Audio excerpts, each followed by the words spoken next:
निलंगा तालुक्यातील कवठापाटी ते तुपडी मार्गावर रविवारी दुपारी काळाने घातलेल्या भीषण झडपेने 2 हस्तेकृत्य संसार उद्ध्वस्त झाले.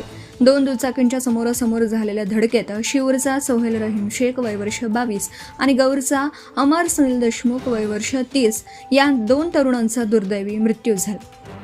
उरसाच्या आनंदासाठी निघालेल्या या प्रवासाचा शेवट इतका भीषण असेल याची पुसटशी कल्पनाही कुणाला नव्हती.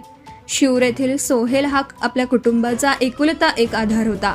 तो ऑनलाईन सेंटर चालून आपल्या आईवडिलांच्या स्वप्नांना बळ देत होता.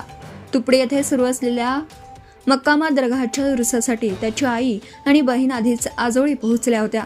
त्यांना भेटण्यासाठी आणि उरसाचा आनंद घेण्यासाठी सोहेल मोठ्या उत्साहात निघाला होता. मात्र वाटेतच काळाने घाला घातला आणि कुटुंबाचा आधार कायमचा हिरावला गेला. तुपडीत आई पाहत होती वाट. सोहेलची आई आणि बहीण तुपडी येथे आपल्या लाडक्या लेकाची वाट पाहत होत्या. सोहेल येईल आणि आपण एकत्र उरूस साजरा करू ही आशा धुळीस मिळाली. सोहेलच्या मृत्यूच्या बातमी पोहोचताच शिवूर गावावर शोककळा पसरली. दुसरीकडे गौर गावाचा अमर देशमुख हा शेती करून आपल्या कुटुंबाचा उदरनिर्वाह करत होता. तो तुपडीवरून आपल्या घराकडे परतत असताना हा भीषण अपघात झाला. सोहेलचा जागीच मृत्यू झाला तर अमरने लातूरच्या रुग्णालयात जीव सोडला. Subscribe now and press the bell icon. Never miss an update.